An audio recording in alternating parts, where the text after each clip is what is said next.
பெரியவா சரணம். பெரியவா வானொலியின் மாலை நிகழ்ச்சிகள் ஆரம்பமாகின்றன. இன்றைய எமது நிகழ்ச்சிகள் நித்திய குரு பாதுகா பூஜா, ஸ்ரீ ரா கணபதி அவர்கள் எழுதிய புத்தகத்தின் ஒளிவடிவம், ஆன்மீக உரை, மகா பெரியவா மகிமை, உபன்யாசம். பெரியவா சரணம். பெரியவா சரணம். அடுத்த நிகழ்ச்சி நித்திய குரு பாதுகா பூஜை. शुक्लां भरदरं विष्णुं शशिवर्णं चतुर्भुजं प्रसन्नवदनं ध्यायेत् सर्वविघ्नोपशान्तये। ममोपात्त समस्त दुरितक्षयद्वारा श्री परमेश्वर प्रीत्यर्थं गुरुप्रसाद सिद्ध्यर्थं गुरुप्रीत्यर्थं गुरुपादपूजाम् अद्य करिष्ये।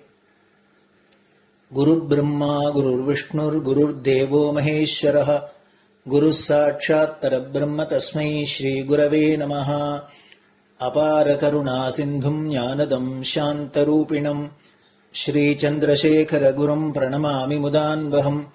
सदाशिवसमारम्भां शङ्कराचार्यमध्यमाम् अस्मदाचार्यपर्यन्तां वन्दे गुरुपरम्पराम्. எல்லோரும் குருவை பெரிவாளை தியானம் பண்ணிண்டு அர்ச்சனை பண்ணுவோம். அஷ்டோத்திரம். பெரியவா அஷ்டோத்திரம் பல அஷ்டோத்திரங்கள் இருக்கு. அதுல எளிமையா சுலபமா எது இருக்கோ அதை நான் இப்ப சொல்றேன்.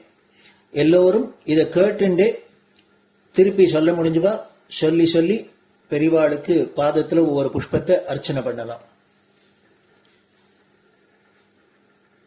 ओम श्री कांची कामकोटि पीठाधीश्वराय नमः.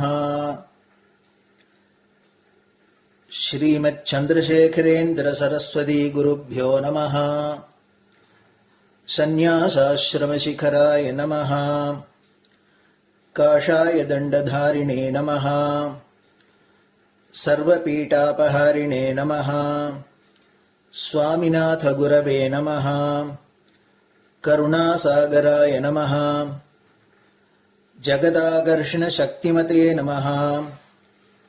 सर्वचराचर हृदयस्थाय नमः. ओम भक्त परिपालक श्रेष्ठाय नमः. धर्म परिपालकाय नमः. श्री जयेन्द्र सरस्वत्याचार्याय नमः. श्री विजयेन्द्र सरस्वती पूजिताय नमः. शिवशक्ति स्वरूपाय नमः. भक्ताभीष्ट प्रदायकाय नमः. ब्रह्मण्य पोषकाय नमः. ब्रह्म विष्णु शिवैक्य स्वरूपाय नमः. कांची क्षेत्रवासाय नमः. कैलाश शिखरवासाय नमः. स्वधर्म परिपोषकाय नमः. चातुर्वर्ण संरक्षकाय नमः. लोकरक्षण संकल्पाय नमः. ओम ब्रह्मनिष्ठापराय नमः. सर्वपापहराय नमः. धर्मरक्षक संतुष्टाय नमः. भक्तार्पितधन स्वीकर्त्रे नमः. सर्वोपनिषत् सारज्ञाय नमः. सर्वशास्त्रगम्याय नमः. सर्वलोक पितामहाय नमः. भक्ताभीष्ट प्रदायकाय नमः. ब्रह्मण्य पोषकाय नमः. नानाविध पुष्पार्चितपताय नमः. रुद्राक्ष क्रीडधारिणे नमः. भस्मोद्दोलित विग्रहाय नमः. सर्वज्ञाय नमः. सर्वचराचर व्यापकाय नमः. अनेक शिष्य परिपालकाय नमः. मनश्चाञ्चल्य निवर्तकाय नमः. अभयहस्ताय नमः. भयापहाय नमः. यज्ञपुरुषाय नमः. यज्ञानुष्ठान रुचिप्रदाय नमः. यज्ञसम्पन्नाय नमः. यज्ञसहायकाय नमः. यज्ञफलदाय नमः. यज्ञप्रियाय नमः. उपमानरहिताय नमः. स्फटिक तुलसी रुद्राक्ष हारधारिणे नमः. चातुर्वर्ण समदृष्टये नमः. ऋग्यजुस्साम अथर्वणादि चतुर्वेद संरक्षकाय नमः. दक्षिणामूर्तिस्वरूपाय नमः जाग्रत् स्वप्न सुषुप्ति अवस्थातीताय नमः कोटिसूर्यतुल्यतेजोमय शरीराय नमः साधुसङ्गसंरक्षकाय नमः अश्वगज गोपूजा निर्वर्तकाय नमः गुरुपादुकपूजातुरन्तराय नमः कनकाभिषिक्ताय नमः स्वर्णबिल्वदलपूजिताय नमः सर्वजीवमोक्षदाय नमः मूकवाक्ताननिपुणाय नमः नेत्रदीक्षादानाय नमः द्वादशलिङ्गस्थापकाय नमः गानरसप्रियाय नमः ब्रह्मज्ञानोपदेशकाय नमः सकलकलासिद्धिताय नमः चातुर्वर्ण्यपूजिताय नमः अनेकभाषासम्भाषण कोविताय नमः अष्टसिद्धिप्रदायकाय नमः ओम श्री शारदामठसुस्थिताय नमः नित्यान्नदानसुप्रीताय नमः प्रार्थनामात्रसुलभाय नमः पादयात्राप्रियाय नमः नानाविधमतपण्डिताय नमः श्रुतिस्मृतिपुराणज्ञाय नमः देवयक्षकिन्नरकिंपुरुषपूज्याय नमः श्रवणानन्दकरकीर्तये नमः दर्शनानन्दाय नमः अद्वैतानन्दभरिताय नमः अव्याजकरुणामूर्तये नमः शैव वैष्णवादिमान्याय नमः श्रीशङ्कराचार्याय नमः दण्डकमण्डलोहस्ताय नमः वीणामृदङ्गसकलवाद्यनाथस्वरूपाय नमः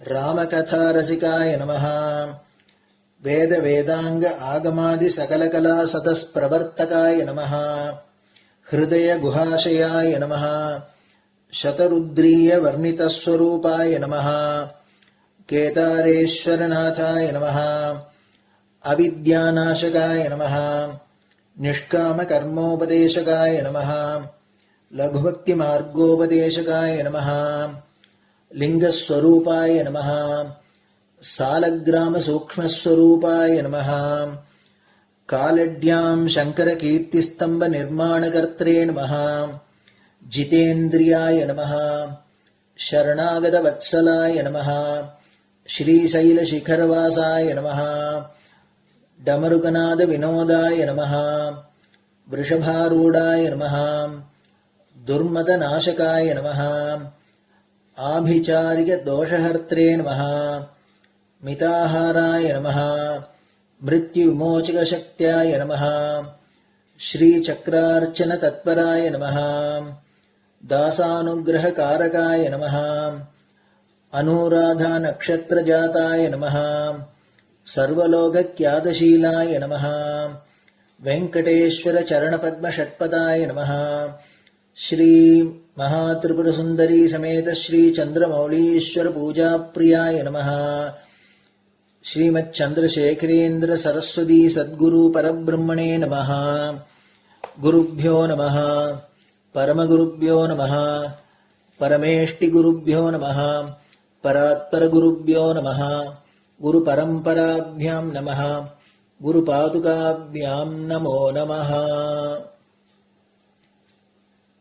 அடுத்தது ஊதுபத்தி இருந்தா அதை காமிச்சு தூபம், நெய் தீபம் இருந்தா காமிச்சு அதை நெய் தீபம் தீபம் காமிச்சுட்டு நைவேத்தியம் வெத்தலைப்பாக்கு பழம் இதுலேருந்து ஆரம்பிச்சு அவளுக்கு எது சௌரியமோ அதுபடி நைவேத்தியம் பண்ணலாம். அதுக்கு அடுத்தது கற்பூர ஹாரத்தி பண்ணி எல்லோரும் பிரதட்சிண நமஸ்காரம் பண்ணி பெரியவாள்கிட்ட பிரார்த்தனை பண்ணிண்டு எல்லோரும் க்ஷேமமா இருக்கணும், லோகம் பரம மங்களமா சௌக்கியமா இருக்கணும், எல்லோரும் வியாதி வெக்க இல்லாத ஆயுராரோக்கிய ஐஸ்வர்யத்தோட சாந்தம் அமைதியோட ஞான வைராக்கியத்தோட எல்லோரும் நல்லவர்களாயிருந்து நன்மையை அடையணும்னு பிரார்த்தனை பண்ணி இந்த பூஜையை தினம் செய்யலாம். குரு பிரம்மா குருர் விஷ்ணுர் குருர் தேவோ மகேஸ்வரः குரு சாட்சாத் பரபிரம்ம தஸ்மை ஸ்ரீ குரவே நமஹ. அபார கருணா சிந்தும் ஞானதம் சாந்தரூபிணம் ஸ்ரீ சந்திரசேகர குரும் பிரணமாமி முதான்வகம்.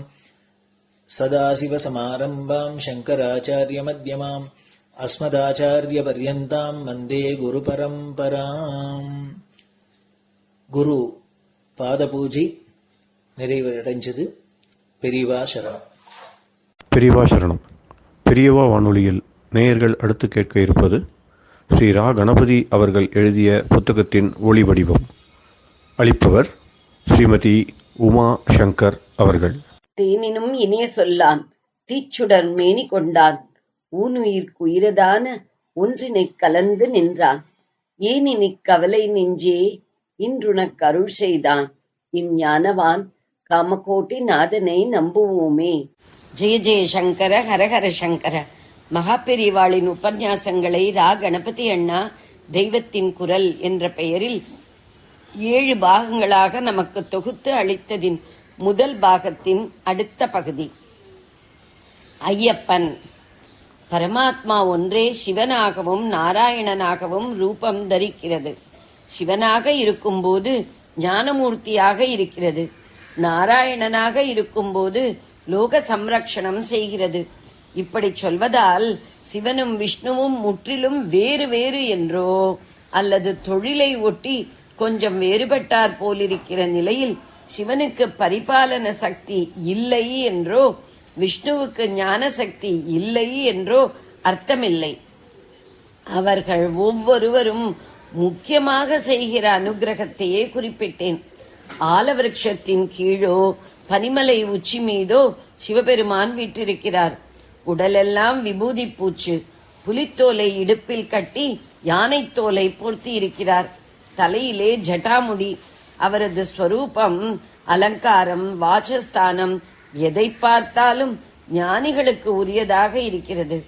அவர் கரத்திலேயே ஞான முத்திரை தாங்கி இருக்கிறார். ஆத்ம தியானத்தில் ஆழ்ந்திருக்கிற அவரது சந்நிதி ஒரே சாந்தமாக இருக்கிறது.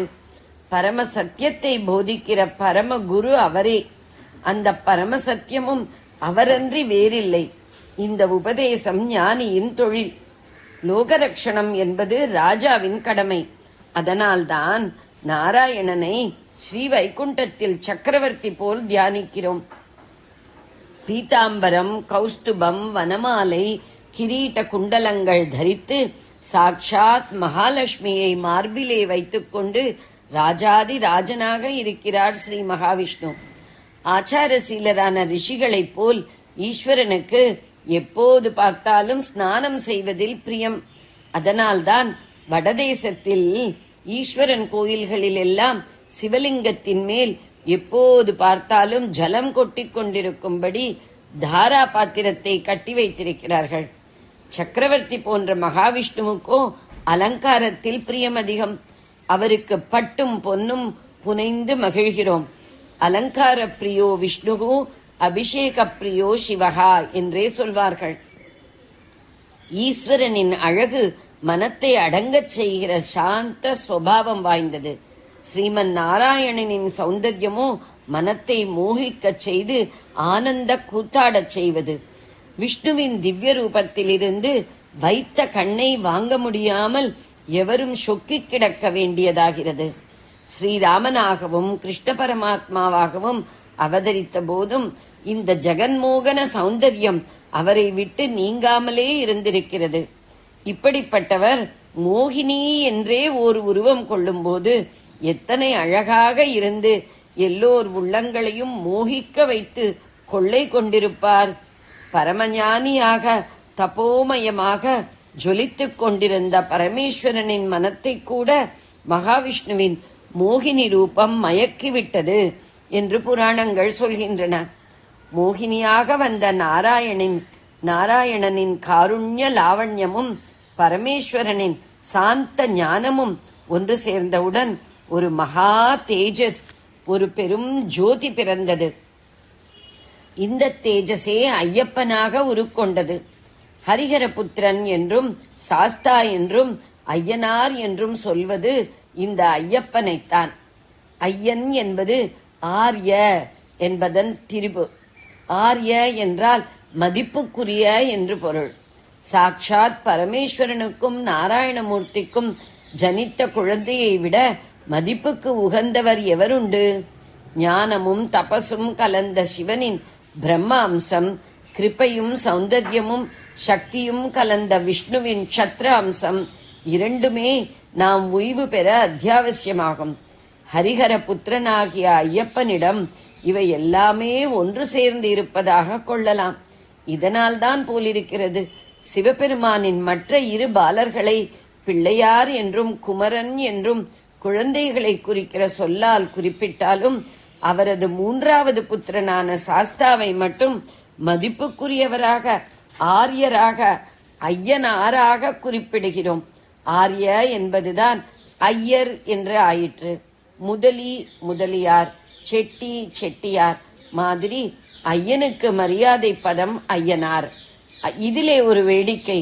பொதுவாக தமிழ்நாட்டில் ஐயர், குருக்கள் பூஜிக்காத கிராம கோயில்களில் உள்ள சுவாமிதான் ஐயராக, ஐயனாராக இருக்கிறார். கொஞ்சம் கூட இப்போது பேசப்படுகிற இன வித்தியாசங்கள் முன்னே இல்லை என்பதற்கு இதுவே ஒரு அடையாளம். சபரிமலையில் ஓரிடத்தை ஆரியங்காவு என்று ஆரியனுடைய காடாகவே சொல்கிறார்கள். தேசத்தில் எத்தனையோ சுவாமிகளுக்கு கோவில் இருந்தாலும் சாஸ்தாவை தவிர எவருக்குமே ஐயர், ஆரியன் என்ற பெயர்கள் இல்லை. சாஸ்தா என்பதே தமிழில் சாத்தன். தமிழ்நாட்டில் இருக்கப்பட்ட அநேக சாத்தனூர்களில் முக்கியமான தெய்வம் சாஸ்தாவான ஐயப்பன்தான். தமிழ்நாட்டில் கிராமத்துக்கு கிராமம் ஐயனார் கோவில் உண்டு. கேரளத்தில் கிராம தேவதையாக இல்லாமல் வேறு விதத்தில் ஐயப்பன் வழிபாடு வெகுவாக பரவி வளர்ந்திருக்கிறது. அவர் நம்மை காவல் புரிகிற தெய்வம். காற்று கருப்பு முதலான பலவித தீய சக்திகளிலிருந்து நம்மை காப்பாற்றுகிறவர். இதெல்லாவற்றுக்கும் மேலாக நாராயணனிடமிருந்து நம் வாழ்க்கையையே பரிபாலிக்கும் சக்தியை பெற்றிருக்கிறார். ஈஸ்வரனிடமிருந்து நமக்கு விமோசனம் தருகிற ஞானத்தை அளிக்கும் சக்தியும் பெற்றிருக்கிறார். சுதந்திர இந்தியாவில் ஐயப்பன் ரொம்ப ரொம்ப கியாதி பெற்று வருகிறார். சுதந்திர சாசனம், கான்ஸ்டிடியூஷன் அளித்திருக்கிற பேச்சு சுதந்திரத்தை பயன்படுத்திக் கொண்டு ஒரு பக்கத்தில் நாஸ்திக பிரச்சாரம் தடபுடலாக நடக்கிற போதே மறுபக்கத்தில் அது எடுபடாத அளவுக்கு ஐயப்ப பக்தி நாளுக்கு நாள் அமோகமாக விருத்தியாகிக் கொண்டிருக்கிறது. கேரளத்தில் எட்டா கையில் சபரிமலையில் இருக்கிற ஐயப்பன் கொஞ்சம் கொஞ்சமாக தமிழ்நாடு, மற்ற ராஜ்யங்கள் மீதெல்லாம் கூட தம் ராஜதானியை விஸ்தரித்துக் கொண்டே வருகிறார். இது மிகவும் உற்சாகமளிக்கிற விஷயம். நாஸ்திக பிரச்சார விஷயத்தை தடுக்கிற அருமருந்தாக வந்திருக்கிறது ஐயப்ப பக்தி. அவரது கிருபையை நாடி அதற்கு பாத்திரர்களாக வாழ்ந்தோமானால் நாமும் நாடும் உலகமும் சிறப்புற்று விளங்குவது நிச்சயம். ஜெய ஜெய சங்கர, ஹரஹர சங்கர. பெரியவா சரணம். இந்நிகழ்ச்சியின் அடுத்த பகுதி நாளை மாலை இதே நேரத்தில் ஒளிபரப்பாகும். பெரியவா சரணம். பெரியவா சரணம். பெரியவா வானொலியில் நேயர்கள் அடுத்து கேட்க இருப்பது திரு கவிக்கண்ணன் அவர்களின் ஆன்மீக உரை. பெரியவா சரணம். ராம் ராம். ஸ்ரீ குருப்யோ நமஹ. ஜெய ஜெய சங்கர, ஹர ஹர சங்கர. பெரியவா வானொலி நேயர்கள் அனைவருக்கும், மகா பெரியவாவுடைய பக்தர்கள் அனைவருக்கும் அடியேன் கவிக்கண்ணனின் அன்பு கலந்த நல்வாழ்த்துக்கள். ஜெய ஜெய சங்கர, ஹர ஹர சங்கர. ஸ்ரீ குருப்யோ நமஹ. அபிராமி அந்தாதியில் தொடர்ந்து 9 பாடல்களை பார்த்துருக்கோம். அந்த 9வது பாடல்ல அம்மே வந்து என் முன் நிற்கவே அப்படின்னு சொல்லி அம்பாளை கூப்பிட்டு என் முன்னாடி நீ வந்து நிற்கணும் அப்படின்னு சொல்லி கேட்டதா நம்ம பார்த்தோம். அடுத்த பாடல் அவர் எப்படி தொடங்குறாருன்னா நின்றும்னு தொடங்குறார். அதுல எப்படியெல்லாம் அம்பாளை அவர் வந்து ஆராதனை பண்றார் அப்படிங்கறத வரிசையா சொல்றார். சர்வாவஸ்தையிலையும் அவருக்கு எப்பொழுதுமே அம்பாளுடைய நினைப்பாவே இருக்கிறது என்பது இந்த பாடல நமக்கு தெரியுது. இதுல நமக்கு இன்னொன்னு என்ன புரியுறது அப்படின்னு சொன்னா, அம்பாளுடைய சகுண மூர்த்தியா பார்த்து அவளுடைய குணங்களை அப்படி ஒரு கோடி காட்டி நமக்கு சொல்றதோட இல்லாத, எல்லா விதமான அவஸ்தைகளிலும் எப்படி நம்ம அம்பாளை ஒரு தாயாக வணங்கலாம், அம்பாளை வணங்கறதுக்கோ அம்பாளை தொழறதுக்கு அம்பாளை நெருங்கிறதுக்கு எந்த விதமான கட்டுப்பாடுகளோ விதிகளோ நமக்கு கிடையாது. ஏன் அப்படின்னா அவ ஒரு தாய், ஜெகத் ஜனனி, லோக மாதா. அதனால நம்ம எல்லா ஊர்லயும் எல்லா கோவில்லையும் அம்பாளை அப்படிதான் பாக்கிறோம். வைஷ்ணவ சம்பிரதாயத்துல கூட அம்பாளை தாயார் அப்படின்னு தான் சொல்லுவா, தாயார் சன்னதி அப்படின்னு தான் சொல்லுவா. இன்னும் பல ரொம்ப விசேஷமா சில பேர் தாயார் சன்னதிக்கு போயிட்டு பெருமாளை பாக்கிறவாளும் உண்டு. அதே மாதிரி அம்பாள் கோயிலுக்கு போகும்போது, சிவன் கோயிலுக்கு போகும்போது அம்பாளை பார்த்துட்டு சிவனை பார்க்கிற ஒரு வழக்கமும் நிறைய கோவில்கள்ல உண்டு. எப்படி பார்த்தாலும் ஒண்ணுதான், சிவனை பார்த்தாலும் பாதி அம்பாள் இருக்கா, அம்பாளை பார்த்தாலும் பாதி சிவன் இருக்கார். இவர் எப்படி அம்பாளை அவர் பூஜை பண்றார் அப்படிங்கறத நமக்கு கோடிட்டு காமிக்கிறார். இது நமக்கே ஒரு வழி சொல்ற மாதிரி இருக்கு, இப்படி நீங்களும் பண்ணலாமே அப்படின்னு நமக்கு குறிப்பா உணர்த்துற மாதிரி இருக்கு. அந்த பாடல் இப்ப பார்க்கலாமா? நின்றும் இருந்தும் கிடந்தும் நடந்தும் நினைப்பது உன்னை, என்றும் வணங்குவது உன் மலர்த்தாள், எழுதா மறையின் ஒன்றும் அரும் பொருளே, அருளே உமையே எமயத்து அன்றும் பிறந்தவளே, அழியா முக்தி ஆனந்தமே. ஆனந்தமே அப்படின்னு கூப்பிடுறார் அம்பாளை. ஏ பரமானந்த சுரூபிணியே, எப்படிப்பட்ட ஆனந்தம்? முக்தி ஆனந்தம். முக்தி என்றும் நிலையை உடைய ஆனந்தம். அந்த நிலையை அடைந்தால் எப்படி ஒரு ஆனந்தம் நமக்கு வெளிப்படுமோ அப்படிப்பட்ட ஆனந்த நிலையாக இருக்கிறாய். எப்படிப்பட்ட ஆனந்தம் அது? என்றும் நிலையான ஆனந்தம், அழியாத முக்தி என்று சொல்லக்கூடிய, விடுதலை என்று சொல்லக்கூடிய பாச பந்தங்களிலிருந்தும் இந்த சம்சார பந்தங்களிலிருந்தும் விடுபட்ட அந்த முக்தி நிலை. நம்மலாம் மோட்சத்துக்கு போகணும் மோட்சத்துக்கு போகணும், மோட்சம்னெல்லாம் ஒன்றும் கிடையவே கிடையாது. மோட்சம்னு என்ன அப்படின்னாக்கா இந்த கஷ்டங்கள்ல இருந்து விடுதலைன்னு அர்த்தம். எப்ப விடுதலை அடையும்? இனிமே பிறப்பு இல்லை என்று சொல்லி அவளுடைய திருவடிகளை சேர்ந்து விட்டோமானால், அவளுடன் ஒன்றி விட்டோமானால், அந்த அழியாத முக்தி ஆனந்தத்திலே நாமும் சேர்ந்து விட்டோமானால் அப்புறம் பிறவி கிடையாது. பிறவி இல்லையேல் இறப்பும் கிடையாது. அப்படிப்பட்ட அம்பாளை அழியாத முக்தி ஆனந்தமே அப்படின்னு கூப்பிடுறார்.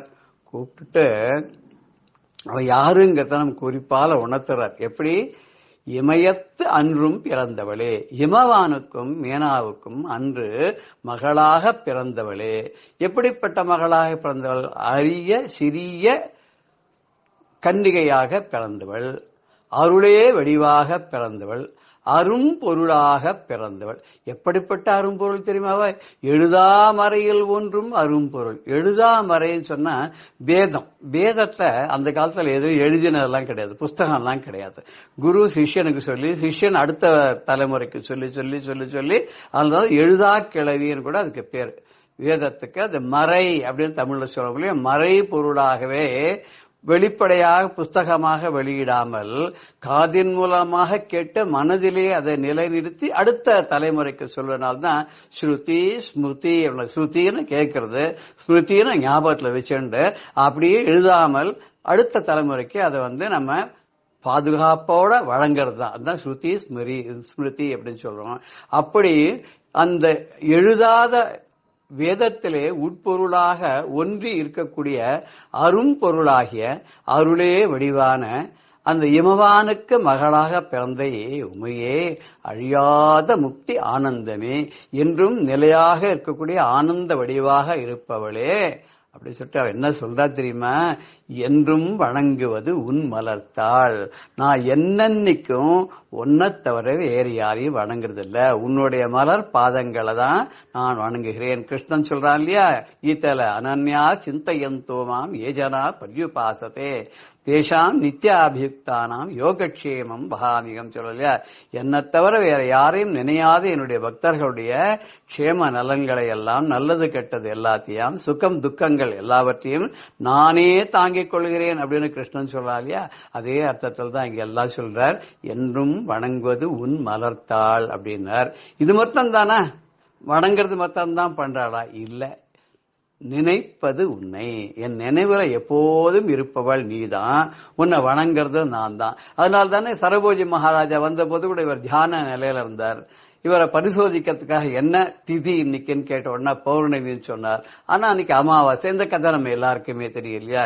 ஏன்னா ஆனந்த சுரூபிணியாக, பரிபூர்ண பிரகாசம் நிறைந்தவளாக, பூரண நிலவாக தன் மனதில் உள்ள எப்போதும் தியானம் செய்து கொண்டே இருந்ததுனால அம்பாள் அவருக்கு என்னைக்கும் அப்படி ஒளி ரூபமாக காட்சி தந்ததுனால எல்லா நாளும் அவளுடைய திருமுக வடிவிலேயே லயித்திருந்ததுனால அவருக்கு பௌர்ணமியாக திறந்தது. அதனால எப்பவும் சதா சர்வ காலமும் அவளையே நினைத்து கொண்டிருந்தார். எப்போ சதா சர்வ காலம்னு இப்படி ஒரு மனுஷாளுக்கு எப்படிப்பட்ட நிலைகள்லாம் இருக்க முடியும்னு, நிக்கலாம், உட்கார்ந்துருக்கலாம், படுத்துக்கலாம், நடக்கலாம், இப்படி 4-5 விதமான நிலையில நாம இருக்க முடியும். அப்படி இருக்கக்கூடிய எந்த நிலையா தான் நின்றுட்டு இருக்கும் போது நான் உன் முன்னாடி நின்றுண்டு உன்னை பார்த்துட்டு இருப்பேன். கீழே உட்கார்ந்து இருந்தாலும் உன்னையே ஸ்தோத்திரம் பண்ணிட்டு உட்கார்ந்து இருப்பேன். படுத்துட்டு இருந்தாலும் உன் நினைவாகவே நான் மனதில் நினைத்து கொண்டு படுத்துட்டு இருப்பேன். எங்கேயாவது நான் நடந்து சென்று கொண்டிருந்தாலும் உன்னை நினைத்து கொண்டே, உன்னுடைய நாமத்தை சொல்லிக்கொண்டே, உனது புகழை பாராயணம் செய்து கொண்டே நான் சென்று கொண்டிருப்பேன், நடந்து கொண்டிருப்பேன். நிற்பதும் இருப்பதும் கிடப்பதும் நடப்பதும் எப்படிப்பட்ட செயலில் நான் ஈடுபட்டவனாய் இருந்தாலும் நினைப்பது உன்னையே, நான் உன்னை தவிர வேற எதையும் நினைக்க மாட்டேன் அப்படின்னு சொல்றார். அததான் இதுக்கே பொதுவா கருத்தா பார்க்கும்போது, எழுதாமல் ஒவ்வொருவருக்கும் சிஷ்ய பரம்பரை மூலமாக பரப்பப்படுகிற அந்த வேதத்திலே பொருந்தி இருக்கக்கூடிய அருய மறை பொருளாக விளங்கக்கூடிய அம்பிகையே, சிவபெருமானுடைய அருள் சக்தியே, சிவபெருமானின் உடலில் பாதியாக விளங்கக்கூடியவளே, உமாதேவியே, அன்று இமவானுக்கு மகளாக பிறந்தவளே, அவதாரம் செய்த சிறு கன்னிகையே, பாலையே, அழியாத மோட்சத்தின் ஆனந்தமாக இருக்கக்கூடியவளே அம்பாளே, தாயே, நான் எப்பொழுதும் நிற்கும் போதும், உட்கார்ந்திருக்கும் போதும், படுத்திருக்கும் போதும், நடந்து கொண்டிருக்கும் போதும், என்றென்றும் எப்போதும் சதா சர்வ காலம் சர்வாவிதமான அவஸ்தைகளிலும் உன்னையேதான் நான் தியானம் செய்கிறேன். என்றைக்கும் என்னுடைய தலையை தாழ்த்தி நான் வணங்குவது உன்னுடைய மலர்பாதத்தில் மட்டுமே அப்படிங்கிற மாதிரி இந்த பாடல்ல ரொம்ப அழகா அம்பாளுக்கு தன்னுடைய நிலையை உணர்த்துகிறார். தாம் ஆராதிக்கும் வழியையும் சொல்லுகிறார். இது சொல்வதனால் நமக்கும் அவர் உணர்த்துவது என்னவென்றால், நாமும் என்றென்றும் அவளையே வணங்க வேண்டும். இந்த பாடலுக்கு ஒரு பெரிய விசேஷம் என்ன அப்படின்னு கேட்டா, கிட்டத்தட்ட ஒரு 20 நாமாவளிக்கு மேல லலிதா சகஸ்ரநாமத்துல ஒரு மறை பொருளாக, எழுதாமறையின் ஒன்றும் அரும்பொருளேன்னு சொன்ன மாதிரி இங்கேயும் வெளிப்படையாக சொல்லாமல் கிட்டத்தட்ட 20 to 25 நாமாவளிகளை ஒரு மறை பொருளாக இந்த பாடலிலே அபிராமி பட்டர் கையாண்டிருக்கிறார். நான் இப்பொழுது அந்த பாடல்களை எல்லாம், இந்த பாடலில் இருக்கக்கூடிய அந்த நாமாவளிகளை எல்லாம் எப்படியே பார்த்து கொண்டே வரலாம். எழுதாமறைன்னு சொன்னதுனால வேதம்னு ஆச்சு. அது ஏன் எழுதாமறைன்னு காதால கேட்டு அதை மனதிலே நிறுத்தி அடுத்த சிஷ்ய பரம்பரைக்கு சொல்றதுனாலன்னு சொன்னோம். அதேதான் நாமாவளியில 539, 540 லலிதா சகஸ்ரநாமத்துல ஸ்ருதி ஸ்மிருதி அப்படின்னு வந்திருக்கு. இன்னொன்னு, இந்த அம்பாளை எப்படி அறியணும்னா வேதத்தினாலதான் அறியணும். ஏன்னா மறைபொருளாக அதனுள் இருப்பதனால அவளை அறிய வேண்டும். அவள் சொன்னாலும் அவர் சிவபெருமான சொன்னாலும் ஒண்ணுதான். ஆதிசங்கர பகவத் பார்த்தால் கூட இதுல நம்ம சிவானந்த லகரில ஒரு முதல் 3-4 ஸ்லோகத்துக்குள்ள பார்த்தேன்னா திரைவேத்தியம்பர். அந்த பரமேஸ்வரனை அறியணும்னா திரைவேத்தியம். திரைன்னா 3 வேதங்கள், 4வது வேதமான அதர்வ வேதம் இதுக்குள்ள அடக்கம் அப்படின்னு சொல்லுவோம். அது சயின்ஸ் அப்படின்றதுனால முக்கியமான வேதங்கள் என்ன அப்படின்னு சொல்லி பார்த்தாக்க அது ரிக்வேதம், யஜுர்வேதம், சாமவேதம். இந்த 3 வேதங்களால்தான் அந்த சிவபெருமானை அறிய முடியும் என்பதாக சொல்வார். அதுலயும் அந்த வேதத்தினுடைய நடுவாந்திரமான பகுதியா இருக்கக்கூடிய ருத்ரம் இருக்கு, அதுதான் சிவபெருமானுடைய சொரூபங்களை எல்லாம் அப்படியே வர்ணனை செய்யறது, அவருடைய குணாதிசயங்கள் எல்லாம் சொல்றது, அவருடைய அருளை எல்லாம் பெறுவதற்கு அதுல எத்தனை விதமான நாமங்களை சொல்லி அவருக்கு வணக்கம் வணக்கம் வணக்கம் என்பதா நமோ நமோ என்று வருகின்றது இல்லையா. அதனால வேதத்தினால் அறியப்பட வேண்டியவர் அவர். அவரில் பாதியான உமாதேவியும் வேதத்தினால் அறியப்பட வேண்டியவர். அதுக்கு வேத வேத்யான்னு லலிதா சஹஸ்ரநாமத்துல 335வது நாமாவளியா இருக்கு. இப்படி வேதத்தினால் மற்றும் அறியக்கூடியவளாக மறை பொருளாக மறைந்திருக்கும் பொருளாகவும் அந்த மறையின் உட்பொருளாகவும் இருக்கக்கூடியவள் ரொம்ப கருணாமூர்த்தியா இருக்காளாகும். கருணாமூர்த்தி அப்படின்னு சொன்னாக்க என்னன்னாக்க அருளே வடிவாக இருக்க. அருளே அப்படின்னு நிறைய இடத்துல பார்த்தாலும் இந்த அருளேங்கிற வார்த்தையும் உமையேங்கிற வார்த்தையும் அபிராமி பட்டர் நிறைய உபயோகப்படுத்துவார். அந்த அருளே கருணாமூர்த்தியே தயார்திரா அப்படின்னு சொல்றோம் இல்லையா. அந்த தயாத்ராங்கிறதுக்கு வார்த்தை 581வது நாமாவளியில தயாமூர்த்தி, தயையே வடிவானவள், கருணாரச சாகரா, கருணையே கருணை கடலாக விளங்கக்கூடியவள். 992வது நாமாவளி அவ்வியாஜ கருணாமூர்த்தி, அதாவது எந்த விதமான பிரமேயமும் இல்லாமல் எதிர்பார்ப்பும் இல்லாமல் அருளை பொழியக்கூடிய கருணாமூர்த்தியா இருக்கக்கூடியவள். 197வது நாமாவளியில சாந்திர கருணா, சாந்திர கருணான நிறைந்த கருணை, அப்பழுக்கில்லாத கருணை உடையவளாக இருக்கிறாள் அப்படின்னு இந்த அந்த நாமாவளியுடைய அர்த்தமாக அது விளங்குகிறது.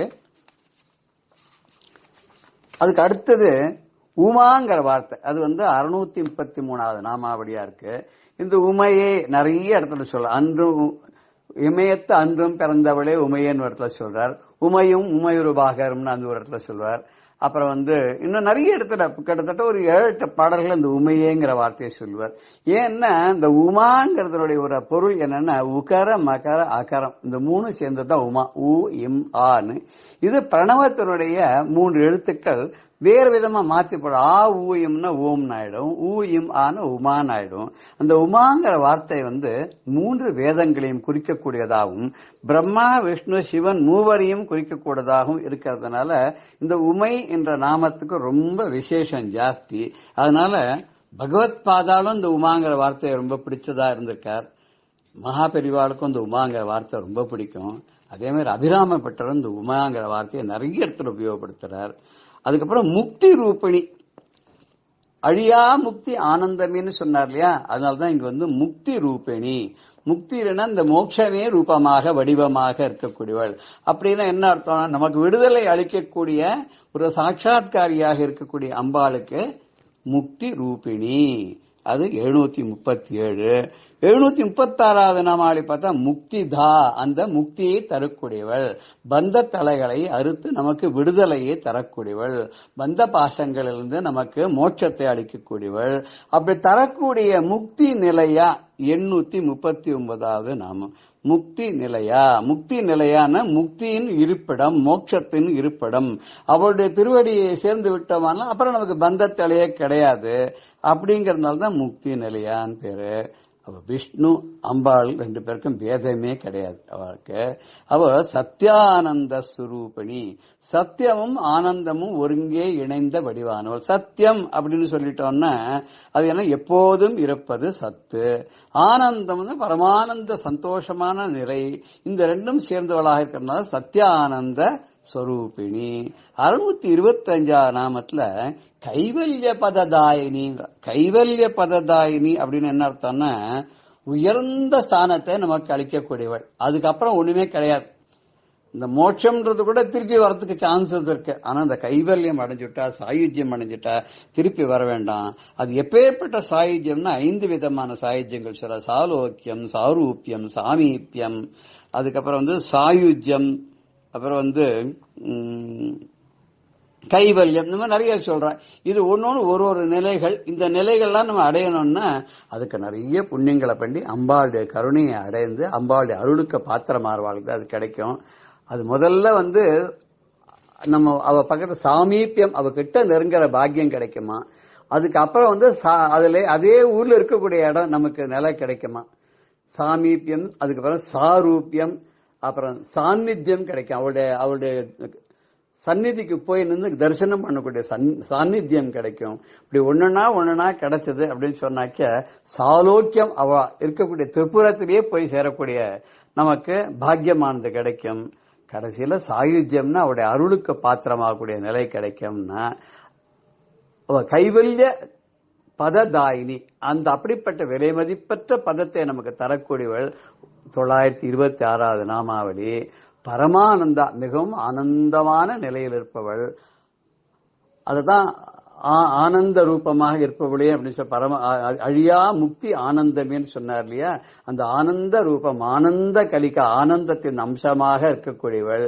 அதுதான் 252வது நாமாவளியில பரமானந்தா, 729ல ஆனந்த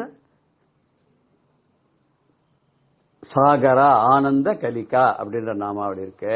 அவளுக்கு எப்படி ஒரு ஆனந்தம், அவள் எப்படி முக்தியை தரா அப்படின்னு, இன்னும் பிறக்காமல் நம்மளை செய்கிறாள்.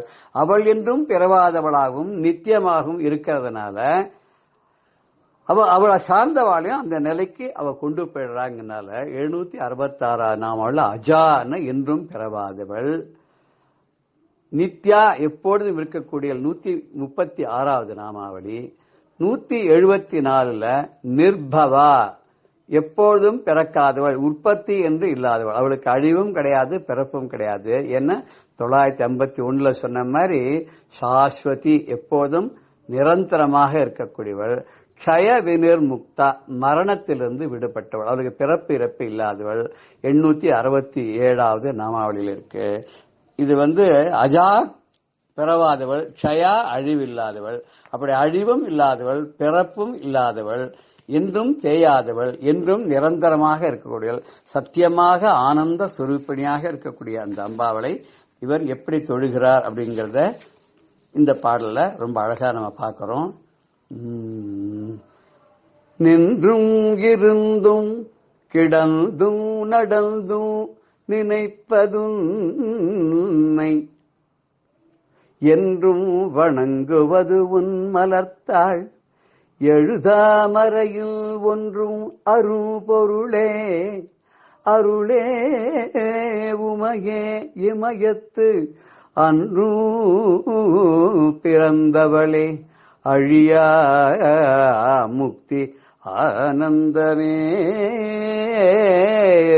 இமயத்து அன்றும் பிறந்தவளே, அழியா முக்தி ஆனந்தமே.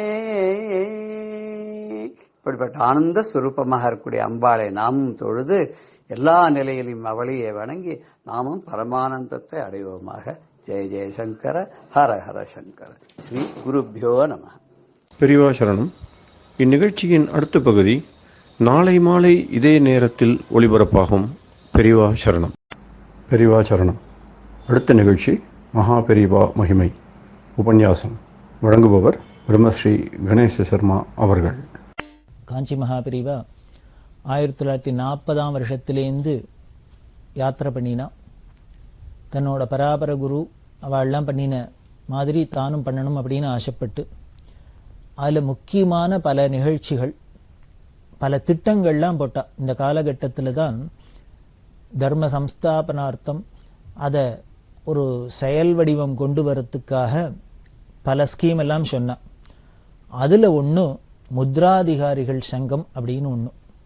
இது 1940ஆம் வருஷம் பெரிவா பண்ணினது. முத்ராதிகாரிகள் சங்கம் அப்படின்னா இது எதுக்காக, இதோட நோக்கம் என்ன, இதோட பர்பஸ் என்ன அப்படின்னா, மடம் இருக்கு, சங்கராச்சாரிய ஸ்ரீமடம் இருக்கு. இது சங்கராச்சாரிய மடம் அப்படின்னாலே ஏதோ ஒரு ஆன்மீகத்துக்கு, பக்தியை வளர்க்கறதுக்கு, வேத சாஸ்திரங்களுக்கு அப்படின்னு தானே நமக்கு பொதுவா ஒரு எண்ணம். அதோட லட்சியம் அதுதான். அது மட்டும் போராது. அதுக்கப்புறம் என்ன அப்படின்னா, இந்த சமூகத்துக்கு அந்த சோசியல் சர்வீஸ் அப்படின்னு சொல்லுவாளே, அதுவும் பண்ற ஒரு கேந்திரமா ஸ்ரீமட்டம் இருக்கணும் அப்படின்னு பெரியவா ஆசைப்பட்டா.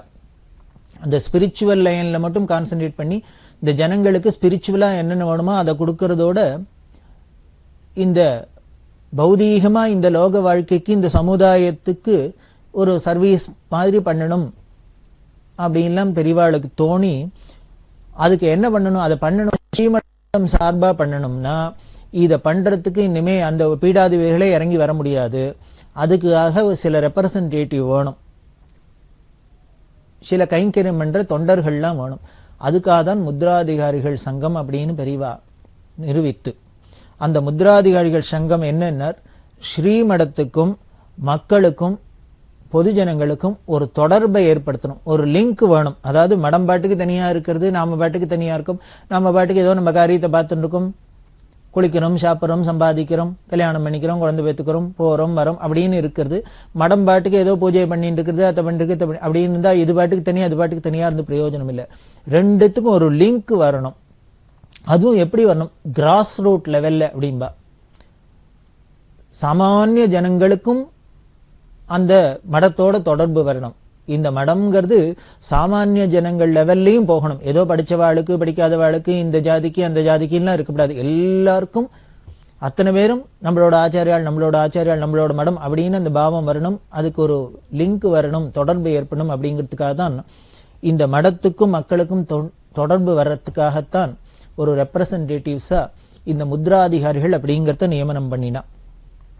இவா மதப்பணிகளோட சமூக பணியும் செய்யணும் அப்படிங்கிறது. இது என்ன அப்படின்னா ஒவ்வொரு கிராமத்திலையும் இருக்கணும். எந்த கிராமத்துல போனாலும் அதுல காஞ்சி மடத்தோட முத்ராதிகாரிகள் அப்படின்னு ஒருத்தர் இருக்கணும், ஸ்ரீமடத்தோட பிரதிநிதியா. அவளோட காரியம் என்னன்னா அந்த கிராமத்துல உள்ள ஆன்மீகமான சம்பந்தங்கள் என்ன, அந்த கோவில்ல பூஜை எல்லாம் நடக்கிறதா, அதுக்கு உண்டான கும்பாபிஷேகம் நடக்கணுமா, என்னென்ன பண்ணணும், சாஸ்திரோக்தமா என்னென்ன பண்ணணும், அதுக்கு மடத்திலேருந்து என்னென்ன போய் கேட்கணும், அவ என்னென்னலாம் கொடுப்பா, இதுக்கு இன்னும் என்னென்னலாம் பண்ணணும் அப்படிங்கிறது. அங்க வேத சாஸ்திர பாடசாலைகள் இருக்கா, அது ஒழுங்கா நடக்கணும். இது மாதிரி எதுவா இருந்தாலும் சரி, ஸ்பிரிச்சுவலா இருந்தாலும் சரி, இன்னும் வேற எந்த விஷயங்களா இருந்தாலும் அந்த ஜனங்களுக்கு சாஸ்திரத்துல சந்தேகம் வரும், அது வரும், இது வரும், இதெல்லாம் கேட்டு நிவர்த்தி பண்றது. இது எல்லாத்துக்கும் இந்த முத்ராதிகாரிகள் தான் அங்க ரெப்ரசன்டேட்டிவ். அவ ஒவ்வொரு கிராமத்திலையும் அந்த கிராமத்தை சேர்ந்தவாளையே ஸ்ரீமடத்திலேருந்து அவ நியமனம் பண்ணுவா. நியமனம் பண்ணி அவளுக்குன்னு அதுக்குன்னு சில விஷயம்லாம் வச்சிருந்தா. அவளுக்கு ஒரு தடி ஒன்றும், அந்த டவாலி மாதிரி ஒன்று இருக்கும், ஸ்ரீமட முத்ராதிகாரி, இதெல்லாம் போட்டுக்கணும். அவ வச்சுண்டு அந்த ஜனங்களுக்கும் மடத்துக்கும், அந்த ஜனங்கள் சொல்றதெல்லாம் மடத்துல சொல்லணும். மடத்திலேருந்து பெரியவா என்ன சொல்றாளோ அதை அந்த ஜனங்களுக்கு கன்வே பண்ணணும். இதுதான் அவரோட வேலை. இது முத்ராதிகாரிகள் நியமனம் பண்றா. அவருக்கு உதவியா இன்னொரு உபமுத்ராதிகாரி, பிரசிடென்ட், வைஸ் பிரசிடென்ட் அப்படின்னு இருக்கிறாப்புல முத்ராதிகாரி. அவரால் போக முடியாத சமயத்துல அவருக்கு பதிலா இன்னொருத்தர் இருக்கணுங்கிறதுனால உபமுத்ராதிகாரி, அவரை நியமனம் பண்றது. இந்த முத்ராதிகாரி உபமுத்ராதிகாரிகளுக்கெல்லாம் உதவியா தொண்டர்கள், சில வாலண்டியர்ஸ் இவாழ்லாமும் இருக்கணும் அப்படின்னு இதைத்தான் இந்த முத்ராதிகாரிகள் சங்கத்தோட செட்டப் இப்படி பெரிவா நியமனம் பண்ணினா. யோஜனை பண்ணி பாருங்க, என்ன ஒரு சிஸ்டம், என்ன ஒரு தீர்க்க தரிசனம், என்ன ஒரு ஃபுல் ப்ரூஃப் சிஸ்டம் அப்படின்னு சொல்லுவாள். அது மாதிரி ஒரு சிஸ்டம் பெரிவா பண்ற காரியம் எல்லாமே இப்படித்தான் இருக்கும். அப்புறம் இந்த சங்கத்துக்கு என்ன பண்ணுவான்னா ஒவ்வொரு கிராமத்திலையும் இருக்கு இல்லையா, இது எல்லாத்துக்கும் ஒரு கோஆர்டினேஷன் கமிட்டி மாதிரி என்ன பண்ணான்னா மத்திய ஆலோசனை கமிட்டி, அதை ஒன்று நிறுவப்பட்டது. இந்த சென்ட்ரல் மத்திய ஆலோசனை கமிட்டிக்காரெல்லாம் தான் இந்த முத்ராதிகளெல்லாம் தொடர்பு வச்சுட்டு அவ என்ன பண்ணா அந்த சென்ட்ரல் கமிட்டிக்கு பெரியவா என்னென்னலாம் அட்வைஸ் பண்ணுவா, அவ பெரியவாள்கிட்ட சொல்லுவா. உடனே அவ அந்த கமிட்டிக்கு சொல்ல, இந்த கமிட்டிக்காரெல்லாம் முத்ராதிகாரிகள் சொல்ல, அது ஜனங்களுக்கு போய் சேரும். அதே மாதிரி ஜனங்கள் சொல்றதெல்லாம் முத்ராதிகாரிகள்கிட்ட இந்த கமிட்டிக்கு பெரியவாள்கிட்ட இப்படி அந்த ரூட் அழகா அப்படி வராப்புல பண்ணியிருந்தா. அதுக்கு ஒரு சென்ட்ரல் ஆலோசனை கமிட்டி ஒன்று நிறுவப்பட்டது. இந்த சங்கம் எஃபெக்டிவா செயல்படணுமே, இது மாதிரி செட்டப்லாம் பண்ணிட்டா போருமா என்ன, அதுக்கு எப்படி எஃபெக்டிவா வேலை செஞ்சா என்னென்ன காரியங்கள்லாம் பண்ணா இது நாம உத்தேசிச்ச பலன் கிடைக்கும் அப்படின்னு நமக்கு தெரியணுமே, அதுக்கு ஒரு சட்டத்திட்டம் வேணுமே. அதுக்காக சில விதிகள்லாமும் ஏற்படுத்தப்பட்டது. அந்த சங்கத்தோட நோக்கம் பல நோக்கங்கள், அதுல முக்கியமான சிலது என்ன அப்படிங்கறத அவசியம் பார்ப்போம்.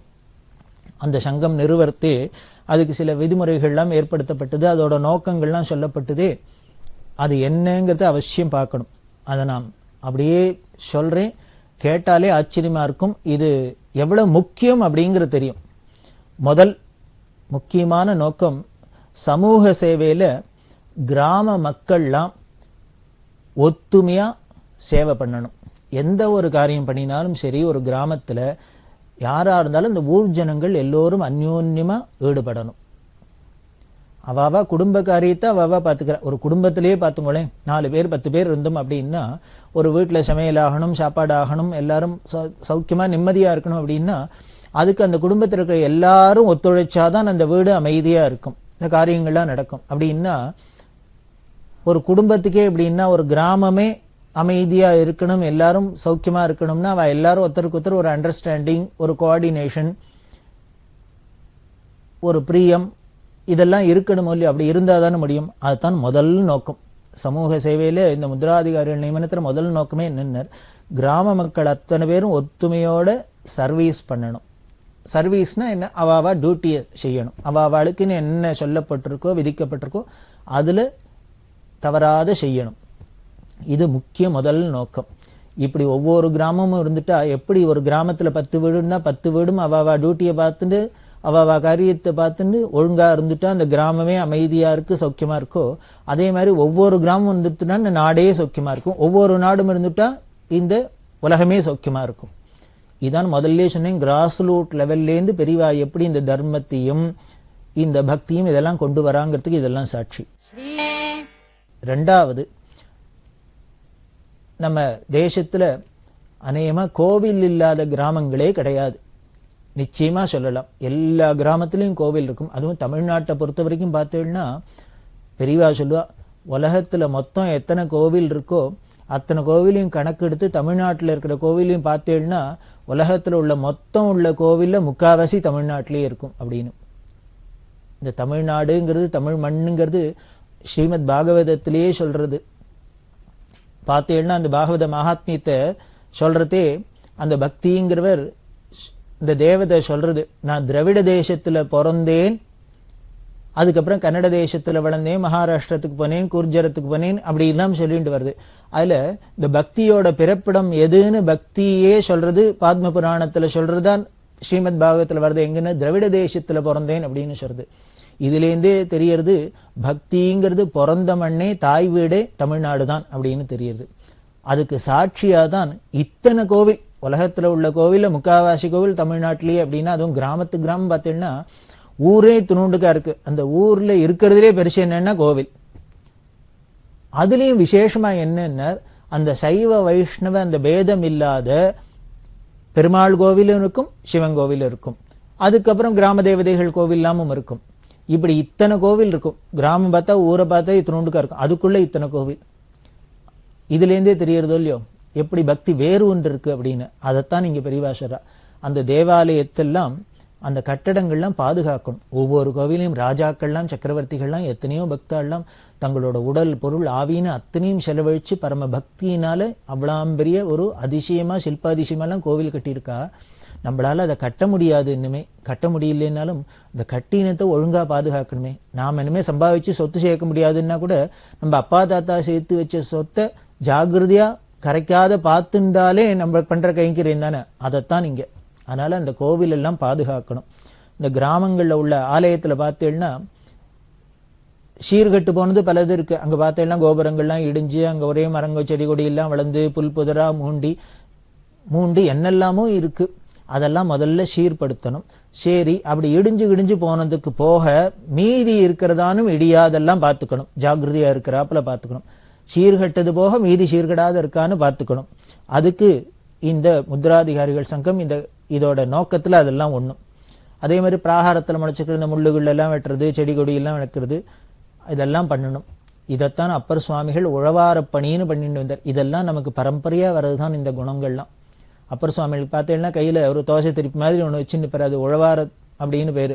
அந்த உழவார பணி அப்படின்னா அவர் எந்த கோவிலுக்கு போனாலும் எப்பேற்பட்ட மகான், ஈஸ்வரனை நேருக்கு நேர் பார்த்தவர், கைலாச காட்சியை நேருக்கு நேர் பார்த்தவர், அப்பேற்பட்ட மகான் ஒரு கோவிலுக்கு போனா பெருசா பந்தாவா இனிமே சிஷ்யாளோட எல்லாம் போய் அங்க போய் மாலை மரியாதை வாங்கிட்டு வந்தார்னு இல்ல. இவர் ஏகாங்கியா போய் அங்க இருக்கிற புல்லு பூண்டு இதெல்லாம் செதுக்கி அந்த முள்ளெல்லாம் செதுக்கி கோவில்ல திருப்பணி பண்ணியிருக்கார். உழவார திருப்பணின்னு பேரு. இப்போ பல இளைஞர்கள்லாம் பல ஊர்ல பல சங்கங்கள்லாம் வச்சுன்னு இந்த உழவார திருப்பணி எல்லாம் ரொம்ப சிறப்பாவே பண்ணிட்டு வர, அதிசயமா இருக்கு. அப்படி எல்லாம் பண்ணணும். அதுதான் இதோட 2வது நோக்கம். அதே மாதிரி 3வது ஆலய நிர்வாகம். நமக்கு சுதந்திரத்துக்கு அப்புறம் இந்த ஆலய நிர்வாகம்லாம் ஏதோ அரசாங்கத்து பார்வைக்கெல்லாம் போயிடுத்து, அவ கைக்கு போயிடுத்து. அரசாங்கத்துல அரசியலாதான் நாம எவ்வளவோ நல்லதையும் பார்க்கிறோம், கெட்டதையும் பார்க்கிறோம். நல்லதை விட கெட்டதுதான் ஜாஸ்தி பார்க்கிறோம். அப்படி இருக்கிறதுனால இனிமே அதை திருப்பி வாங்கலைனாலும் அந்த இருக்கிறவா நிர்வாகங்கள் சரியா பண்றாளா, இது நேர்மையா பண்றாளா, நல்ல முறையில பண்றாளா அப்படின்னு என்ன பண்ணும்னர் அந்த கிராமத்து ஜனங்கள் தான் கண்காணிக்கணும். ஏன்னா அவளோட கோவில், அவா ஊர் கோவில், அவா சுவாமி, அதுல இருக்கிறது அத்தனையும் அவளோட அந்த சுவாமி சொத்து. அதெல்லாம் ஜாகிரதையா இருக்கான்னு, அந்த நிர்வாகம் சரியா நடக்கிறதான்னு இந்த கிராம மக்களே கண்காணிக்கணும். இதுக்கு இனிமே வெளியிலேருந்து ஆடிட் ஆபீஸ் எல்லாம் போட்டா சரியா வராது. அதுக்காக பெரியவா என்னன்னா அந்த கிராமத்து ஜனங்களே பார்த்துக்கணும்னு. அதே மாதிரி 4வது பூர்த்த தர்மம். நமது தர்மங்கள்ல சர்வீஸ்ல, சோசியல் சர்வீஸ்ல ரொம்ப உசந்ததா சொல்லியிருக்கு பூர்த்த தர்மம். இந்த பூர்த்த தர்மம்னா சிம்பிளா சொல்லணும்னா குளம் வெட்டுறது, கிணறு வெட்டுறது, இனிமே தூர் வாடுறது, இத மாதிரி கைங்கரியெல்லாம் பண்றதுக்கு பேர் தான் பூர்த்த தர்மம்னு பேரு. அப்படி பண்றதே என்ன பண்ணணும்னர், இந்த தூர் வாரணும் குளம் வெட்டணும்னா வெளியிலேருந்து கூலி கொடுத்து ஆள் வைக்கப்படாது, அந்தந்த ஊர் ஜனங்களே பண்ணணுமா. அதாவது சர்வீஸ் வாயால மட்டும் பண்ணினா போறாது, சரீரத்தினாலையும் பண்ணணும்.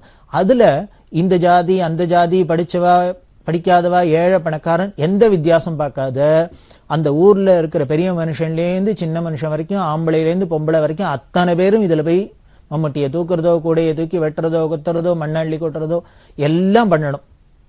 இதுதான் ரொம்ப ஸ்ட்ரிக்டா இருந்த பிரிவு. அப்படி பூர்த்த தர்மம். 5வது மரம் வளர்க்கறது. சாலையோரங்கள்ல எல்லா இடத்துலயும் நிழல் தரும் மரங்களை வளர்க்கறது. அப்படின்னா அரசு, ஆலு, வேம்பு, வில்வம், நெல்லி, மா, இதர் மாதிரி மரங்கள் தான். அதாவது அதனால அந்த மரத்தினாலேயே ஒரு காத்து மாசுபடப்படாது, ஏதோ அழகுக்கு இழக்கெல்லாம் வளர்க்கறது இல்லை. அந்த மரத்தினால ஒரு சாஸ்திரோக்தமான மரங்களாகவும் இருக்கணும், அது ஜனங்களுக்கு நல்லதுதான் அவசியம் பண்ணும். அதனால இந்த மாதிரி மரங்கள்லாம் வளர்க்கணும் அப்படின்னு சொல்லி அந்த பெரிய பெரிய மரங்களை வளர்க்கறத பெரியவா இந்த முத்ராதிகாரிகள் சங்கத்தில் ஒரு முக்கியமா சொன்னா. இதுவே பொல்யூஷன் கண்ட்ரோல், மாசு கட்டுப்பாடு அப்படிங்கிறவே இது. இதுக்கு மேல என்ன சொன்னா, அவாவா வீட்டுக்கு தேவையான கரிகா, கிழங்கு இதெல்லாம் அவாவாலே பயிரிட்டுக்கணும். அப்படின்னா என்ன ஒரு சிக்கனம் பாருங்க, வெளியில காசு கொடுத்து வாங்க வேண்டாம் அப்படின்னு. இது அதே மாதிரி 6வது பசு பாதுகாக்கிறது. நமது செல்வங்கள்ல ரொம்ப முக்கியமானது பசு. பசுனாலே நாட்டு பசு. நாட்டு பசுவோட அதுல மலமூத்திரத்திலேருந்து பால்லேருந்து சர்வமும் உபயோகமா இருக்கிறது. மரத்துல வாழை மரமும் அனிமல்ஸ்ல மாடும் தான் சர்வமும் யூஸ். அதோட கழிப்பொருள்கள் கூட உபயோகப்படும்னா ஜனங்களுக்கு இந்த பசுமாடு தான். அந்த பசுமாட்டை பாதுகாக்கணும். அதே மாதிரி தினம் ஒவ்வொருத்தரும் ஒவ்வொரு கைப்பிடியானும் புல்ல கொடுக்கணும். திருமூலர் சொல்றாரே, பசுக்களுக்கு ஒரு கைப்பிடி புல் கொடுத்தாலே போறோம் அப்படின்லாம் சொல்ற. அதே மாதிரி வீட்டுல அவாவா ஒரு பசுமாடையானு வளர்க்கணும். வீட்டுல பசுமாடு இருந்தாலே லக்ஷ்மீகரம், அதோட வியாதி வைக்கலாம் அண்டாது, ரொம்ப சுத்தத்துக்கு சுத்தம், புண்ணியத்துக்கு புண்ணியம், அதனால வளர்க்கணும். வெள்ளிக்கிழமையில என்ன பண்ணணும்னா, அந்த பசுமாடு வீட்டுல இருந்தா பால் இருக்கும், அந்த பால்ல இருந்து தயிர், வெண்ணெய் இருக்கும். எல்லார் வீட்லயுமே இருந்தா வியாபாரம் பண்ணுங்கிற நோக்கமும் இருக்காது. அப்படி அந்த நெய்யிலேருந்து அந்த வெண்ணெயிலேருந்து நெய்யை காய்ச்சி அந்த சுத்தமான பசு நெய்யில அந்தந்த கிராமத்தில் இருக்கிற கோவிலுக்கு விளக்கு எரிக்கிறதுக்கு இவ கொடுக்கணும். வெள்ளிக்கிழமை இதை கொண்டு கொடுக்கணும் அப்படின்னு ஒண்ணு. 7வதா விருந்தோம்பல். நமது சாஸ்திரங்கள்ல அதிதி சத்காரம் அப்படின்னு சொல்லியிருக்கு. வேதமே என்ன சொல்றதுன்னு, அதிதி தேவோபவன்னு சொன்ன தேசம் இது. அதிதி தேவோபவன்னு சொல்ல, அதாவது வீட்டுக்கு வந்த விருந்தாளிய கெஸ்ட வெறும் ஏதோ கெஸ்ட் வந்திருக்காரு, அவருக்கு காப்பியை கொடுத்தோம், சாப்பாடு போட்டோம் அப்படின்னு இல்லாத சாட்சாத் பகவானே வந்திருக்கார், ஈஸ்வரனே வந்திருக்காருங்கிற பாவத்தோட அவளுக்கு பாத பூஜை பண்ணி உபச்சாரம் பண்ணுன்னு நமது சாஸ்திரம் சொல்றது, வேதம் சொல்றது. அத வீட்டுக்கு வீடு அந்த காலத்துல அப்படிதான் இருந்திருக்கு. யாரு வேணா எப்ப வேணா போலாம், எத்தனை பேர் வந்தாலும் சாப்பாடு அப்படி எல்லாம் தானே இருந்திருக்கு. அந்த விருந்தோம்பல நம்மளோட பாரத தேசத்தோட கலாச்சார பண்பாடு. மற்ற தேசங்கள்லாம் உண்டோ, அப்பாயின்மெண்ட் இல்லாத எங்கேயானு பேட முடியுமோ, யார் வீட்டுக்கானும் முன்னால சொல்லாத ஒரு காஃபி சாப்பிட முடியுமோ? இந்த தேசத்துலதான் ஒரு அனௌன்ஸ்மெண்ட்டும் இல்லாத யாரு வேணா வரலாம். நமக்கு வீட்டோட அமைப்பெல்லாமே அப்படித்தானே இருக்கு. அந்த ட்ரெடிஷனை காப்பாற்றணும், அந்த தேசத்தோட பெருமையே இதான். அதனால இந்த விருந்தோம்பல் பண்ணணும் அப்படின்னு. பசி கொடுமைக்கு மேல பெரிய கொடுமை கிடையாது. இந்த பசி கொடுமையினாலதான் இத்தனை திருடு, களவு முதலான எல்லா தோஷங்களும் நடக்கிறது. அதெல்லாம் போகணும்னா இந்த விருந்தோம்பல் இருந்ததுனாலே போறோம். அதுக்கு மேல என்ன, நம்மள்கிட்ட இருக்கிறது நமக்குன்னு ஒரு சுயநலத்தோட இல்லாத 4 பேருக்கு அதை விநியோகம் பண்ணணும், எல்லாருக்கும் கொடுக்கணுங்கிற பரந்த நோக்கம் வரணுங்கிறதுக்காக தான் இதை சொன்னேன். அடுத்தது 8ஆவதா ஏகாதசி புராண படனம். ஏகாதசி அன்னைக்கு சாஸ்திரத்துல 15 நாளைக்கு ஒரு நாள் வர இந்த ஏகாதசியில சாப்பிடாத இருக்கணும்னு சொல்லியிருக்கு. இது சயின்டிபிக்காவே ரொம்ப நல்லதுதான். தினமும் வயத்துல போட்டு போட்டு அடைச்சிருந்தா அந்த உறுப்புகளுக்கெல்லாம் ஒரு நாளைக்கு ரெஸ்ட் கொடுக்குறாப்புல. வாரத்துல 7 நாள்ல 6 நாள் வேலை செஞ்சா ஒரு நாள் லீவ் எடுத்துக்கிறோம் இல்லையோ, நமக்கு வேண்டிருக்கு. ஆனா நம்ம வயத்துக்கு மட்டும் 365 நாள் நம்ம ஆயுசு முழுக்க அது வேலை செஞ்சுனே இருக்குமா, ஜெரிமானம் பண்ணிட்டே.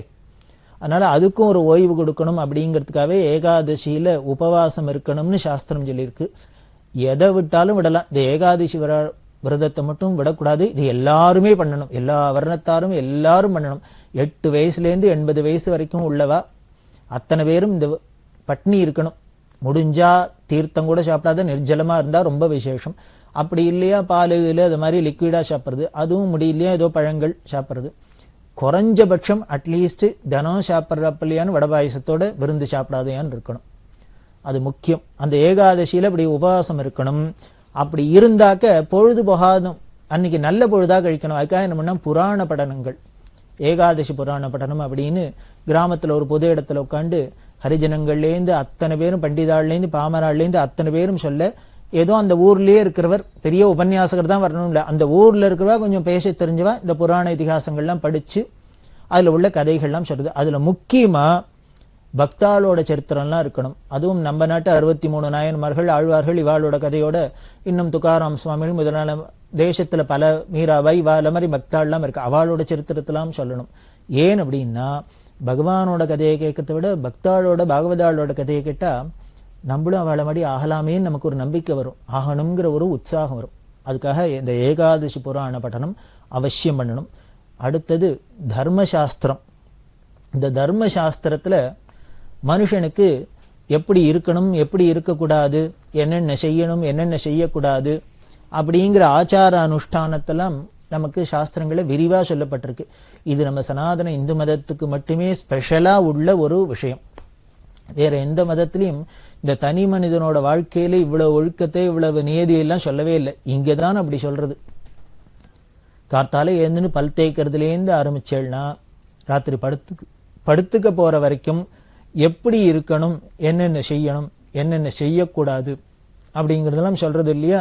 அப்படின்னா இத்தனாம் பெரிய பிரபஞ்சம், இத்தனாம் பெரிய உலகம், இத்தனை ஜீவராசிகள் உள்ள இந்த உலகம் ஒரு ஒழுங்கு முறையில போகணும்னா அதுக்கு சில சட்டத்திட்டங்கள்லாம் வேண்டிருக்கு. அதுதான் இந்த தர்மசாஸ்திரம். இது யாரு போட்டான்னு நிஜாக்ஞா ரூபனிகமான சாட்சாத் பரதேவதையும் அம்பாளே இந்த ஜனங்களோட நல்லெண்ணத்துக்காக தாயாரான அம்பாளே போட்டது. அந்த தர்மசாஸ்திரங்கள்ல சில சமயத்துல என்ன ஒண்ணு சந்தேகம்லாம் வந்துடும். இது பண்ணலாமா பண்ணக்கூடாதா, ஒருத்தர் ஒரு தான் பண்ணலாம்பர், ஒருத்தர் சரியா பண்ணக்கூடாதும்பர். இது மாதிரி சந்தேகங்கள்லாம் வந்தா, பிரச்சனைகள்லாம் வந்தா இந்த முத்ராதிகாரிகள்கிட்ட சொல்லி அவ மடத்துக்கு சொல்லி ஆச்சாரிய பீடமான பெரியவா அந்த வித்வான்கள்லாம் வச்சிருந்து தீர்மானம் பண்ணி என்ன பண்ணலாம் என்ன பண்ணக்கூடாது அப்படின்னு, எது சரி எது தப்புன்னு சொல்லுவா. அதுக்கு கட்டுப்பட்டு நடக்கணும். இதுதான் இந்த முத்ராதிகாரிகள் சங்கத்தோட முக்கியமான குறிக்கோள் பணிகளா வச்சிருந்தா. இதுக்காகவே பெரியவா தீவிரமா கிராமமா யாத்திரை பண்ணினா. யாத்திரை பண்ணி தஞ்சாவூர் ஜில்லால மட்டும் சுமார் 2000க்கு மேல முத்ராதிகாரிகள் சங்கம் இருந்தது. இன்னும் பார்த்தேன்னா இதுல கிட்டத்தட்ட 5000க்கும் மேற்பட்ட வாலண்டியர்ஸ் எல்லாம் வந்து சேர்ந்தா. எல்லாருக்குமே ரொம்ப ஆச்சரியமா இருந்தது, அபூர்வமா இருந்தது. இதோட உத்தேசம், இதோட பலன் கிடைச்சதுன்னா எல்லாருக்கும் ரொம்ப நல்லது அப்படிங்கிறதுனால பல பேர் வந்து வாலண்டியரா சேர்ந்து இந்த முத்ராதிகாரிகள் சங்கம் அப்படிங்கிறது ரொம்ப நன்னாவே நடந்துன்னு வந்தது. பெரியவா அதுக்கு முழுமூச்சா யாத்திரை பண்ணி பல பேரை அதுல ஈடுபடுத்தினா. அதனாலதான் இன்னைக்கும் நமது நாட்டுல இந்த ஆச்சார அனுஷ்டானங்கள் இருக்கு. இன்னும் கோவில்லாம் ஏதோ ஓரளவுக்கான பராமரிக்கப்பட்டு வருது. இன்னும் தர்மங்கள்லாம் ஓரளவுக்கான நின்று வருதுன்னா இந்த பெரியவாளோட இந்த முத்ராதிகாரிகள்னால. இப்படி இன்னும் பல திட்டங்கள்லாம் போட்டு சொல்லியிருக்கா பெரியவா. அதெல்லாம் நாம பின்னால விவரமா பார்க்கலாம். பெரியவா சரணம். இந்நிகழ்ச்சியின் அடுத்த பகுதி நாளை மாலை இதே நேரத்தில் ஒளிபரப்பாகும். பெரியவா சரணம். பெரியவா சரணம். அடுத்த நிகழ்ச்சி திருவாசக இன்னிசை. வழங்குபவர் ஸ்ரீ சத்குருநாத தேசிகர் அவர்கள். பெரியவா சரணம். திருச்சிற்றம்பலம். ஆனந்தாதீதம். மாறிலாத கருணை வெள்ளமே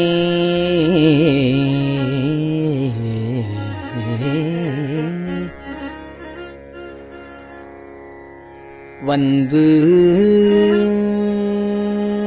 முந்தி நின் மலருகுள் தாளினை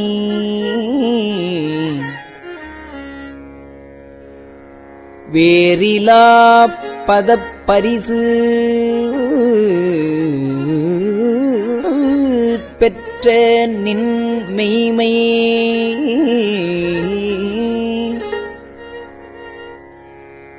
அன்பரு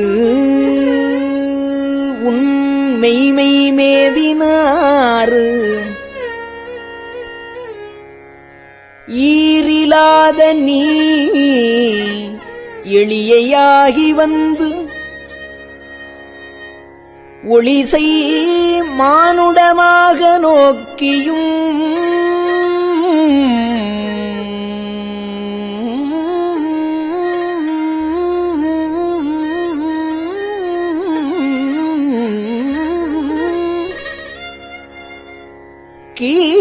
கீரிலாத நெஞ்சுடைய நாயினேன் கடையன் ஆயினேன் பட்ட கீழ்மையே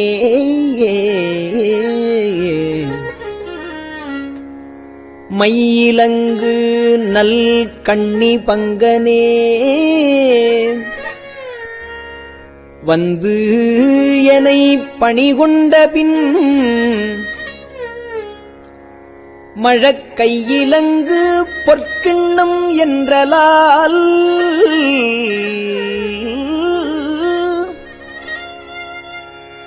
அரியை என்று உனைக் கருதுகின்றேன் மெய்யிலங்கு வெண்ணீற்று மேனியாய்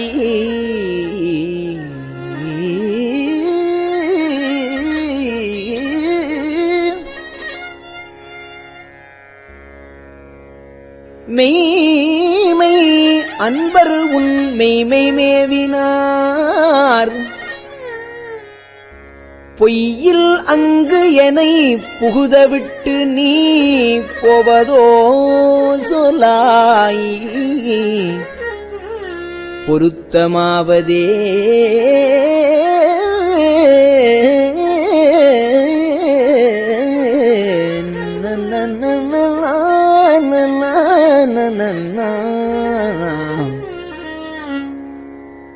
பொருத்தமின்மையேன் பொய்மை உண்மையேன் போத என்று என்னைப் புரிந்து நோக்கவும் வருத்தமின்மையேன் வஞ்சம் உண்மையேன் மாண்டிலேன் மலர்க்கமலபாதனே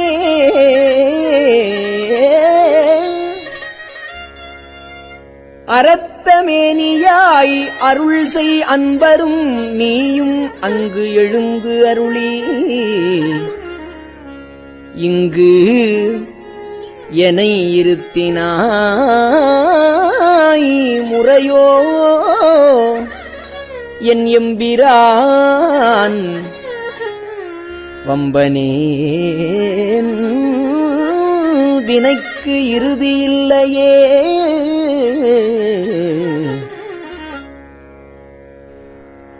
இல்லை நின் கழற்கு அன்பு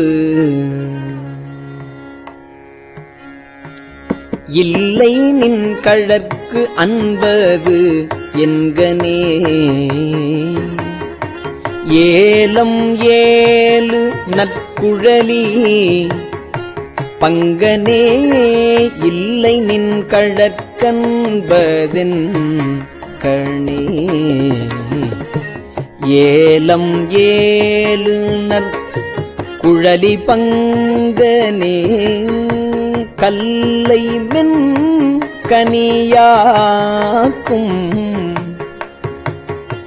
விச்சை கொண்டு என்னை நின் கழற்கு அன்பனாக்கினாய்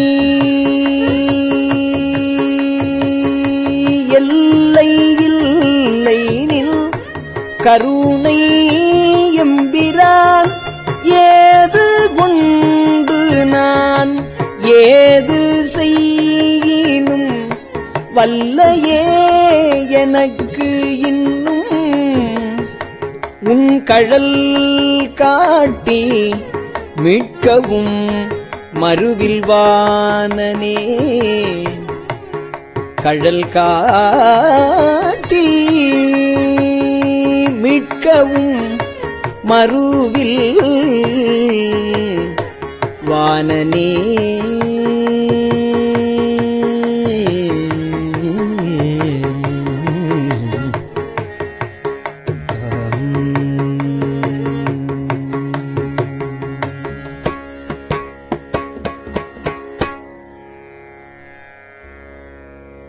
வானநாடரும் அறியொணாதனீ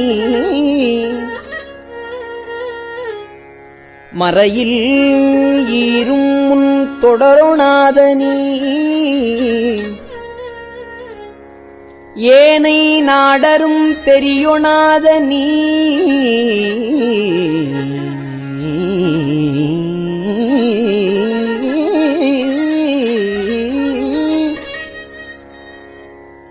என்னை இன்னிதாய் ஆண்டு கொண்டவா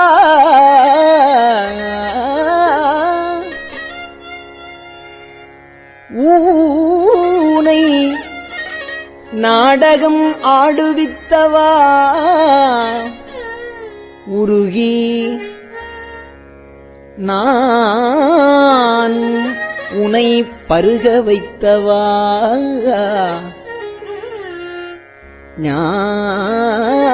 ஞான நாடகம் ஆடுவித்தவா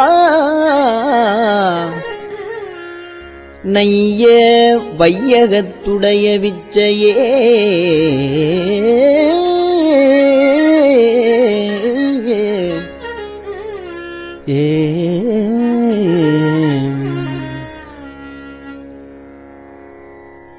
விச்சதன்றியே விளைவு செய்குவாய்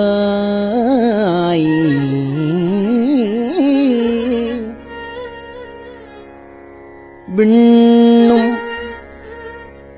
மண்ணகம் முழுதும்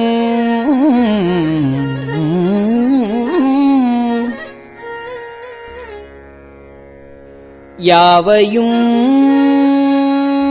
வைச்சு வாங்குவாய்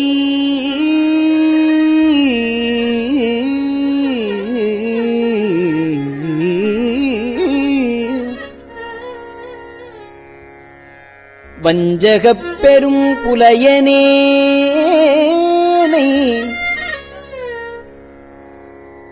உன் கோயில் வாயிலில் பிச்சனாக்கினாய்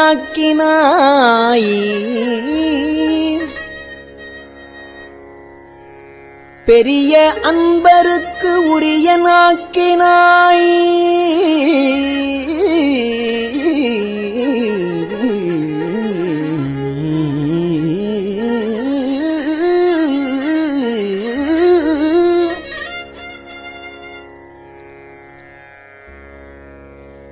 தாம் வளர்த்ததோர் நச்சு மாமரமாயினும் கொல்லாறு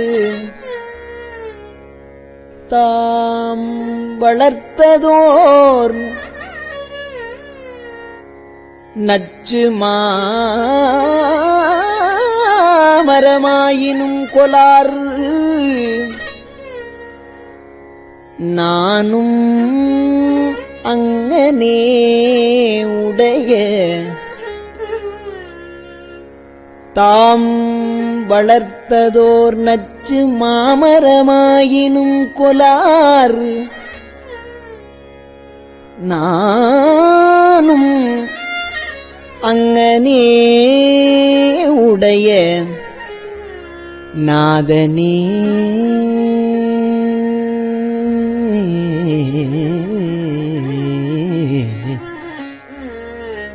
ஏ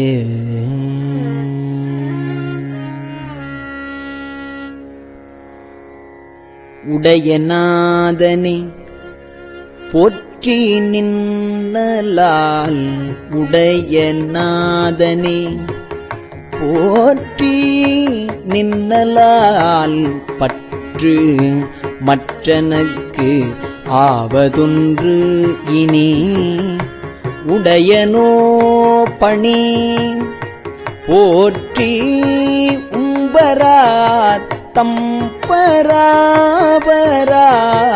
போற்றி யாரினும் கடையனாயினேன்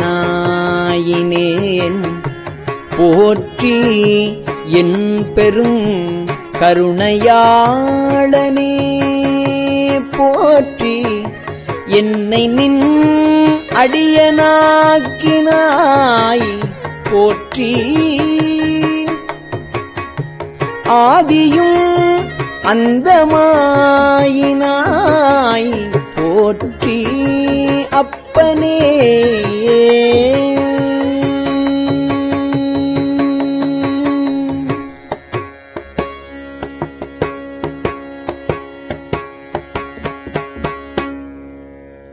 அப்பனே எனக்கு அமுதனே ஆனந்தனே அகம் நெக அள்ளூரு தேன் ஒப்பனே உனக்கு உரிய அன்பரில் உரியனாய் உனை பருக நின்றதோர்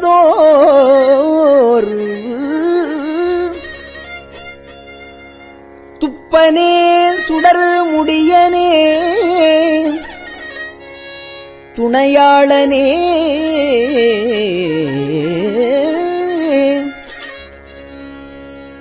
தொழும்பாளரு எய்ப்பினில் வைப்பனே எனை வைப்பதோ சொலாய் நைய வையகத்து எங்கள் மன்னனே மன்ன எம்பிரான் வருக என்னனை மாலும் நான் முகத்தொருவன் யாரினும் முன்ன எம்பிரான் வருக என்னை முழுதும் யாவையும் இறுதியுற்ற நாள் பின்ன எம்பிரான் வருக என்னனை பெய்கடல்கள் அன்பா என்னாவினால் பன்ன எம்பிரான் வருக என்னனை பாவநாச நின் சீர்கள் பாடவே வருக பாவநாச நின் சீர்கள் பாடவே நான்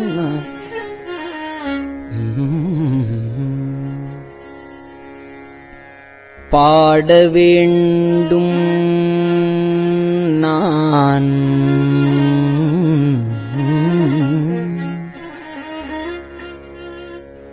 போற்றி நின்னையே பாட வேண்டும் நான் நின்னையே போற்றி பாடி நைந்து நைந்து உருகி பாட வேண்டும் நான்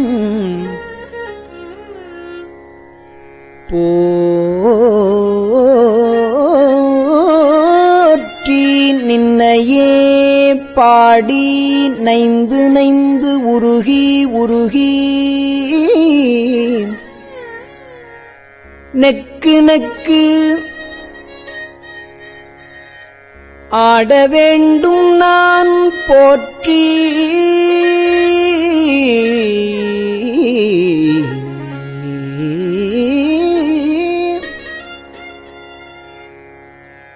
அம்பலத்து ஆடு நின் கழல் போது நாயினேன்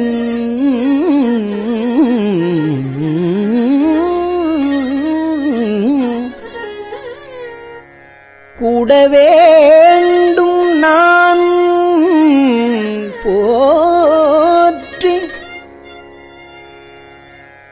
இப்புழுக்கூடு நீக்கு எனை போற்றி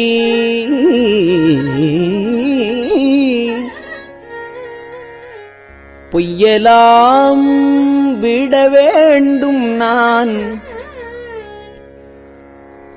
நான் பொய்யலாம் விட வேண்டும் நான் போற்றி வீடு தந்து அருளு போற்றி நின்மெய்யர் மெய்யனே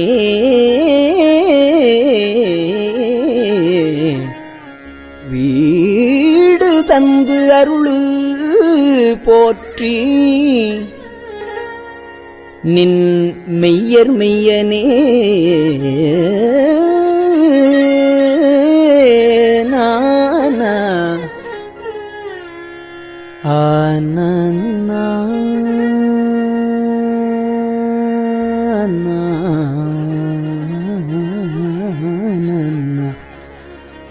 அதரினன்னா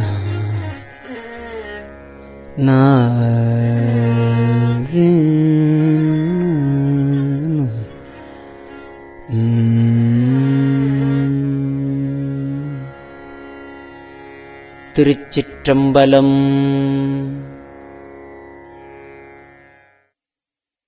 பெரியவா சரணம்.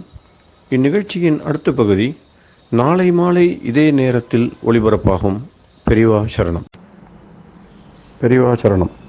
பெரியவா வானொலியின் இன்றைய நிகழ்ச்சிகளின் நிறைவாக திருப்பொன்னூசல் வழங்குபவர் சத்குருநாத தேசிகர் அவர்கள். பெரியவா சரணம். திருச்சிற்றம்பலம். திருப்பொன்னூசல். கோலவரை குடுமி வந்து குவலயத்து சால அமுதுண்டு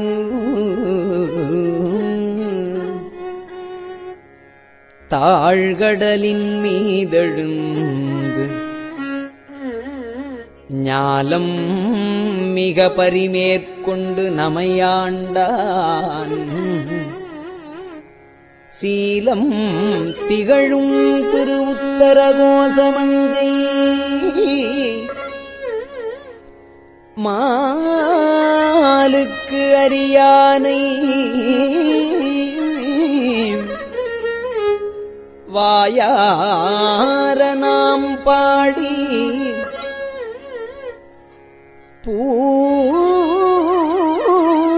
பூலித்து அகங்குழைந்து பொன்னூசல்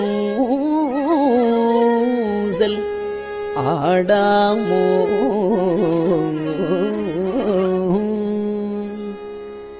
திருச்சிற்றம்பலம்.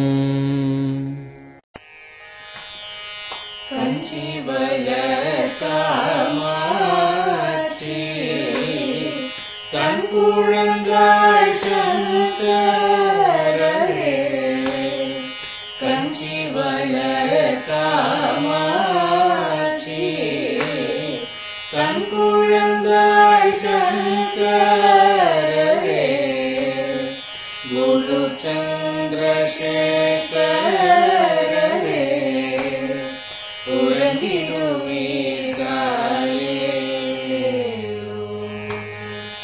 உறங்கிடுவீர்களே.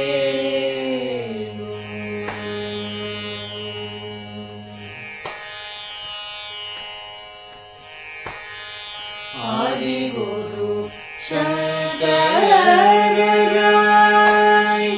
அன்றொரு நாள் வந்தவர்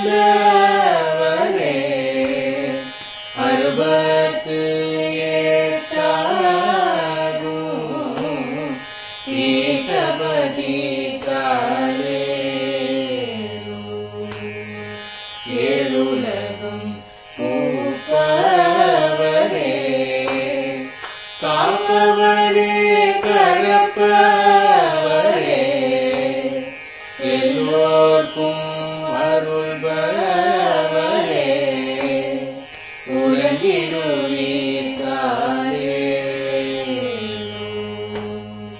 அயனுடனே மாலவனோ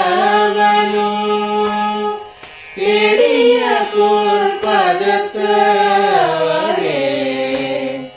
அருமறைகள் சாற்றும் முயல் மலர்பதமே காலே முக்தி நிலை எய்திடவே சக்தி தரும் சத்குருவே முக்தி நிலை எய்திடவே சக்தி தரும் சத்குருவே நித்தமெங்கள் நாவீசையில் நித்திரை கொள்தாயே நித்தமெங்கள் நாவீசையில் நித்திரை கொள்தாயே நித்தமெங்கள் நாவீசையில் நித்திரை கொள்தாயே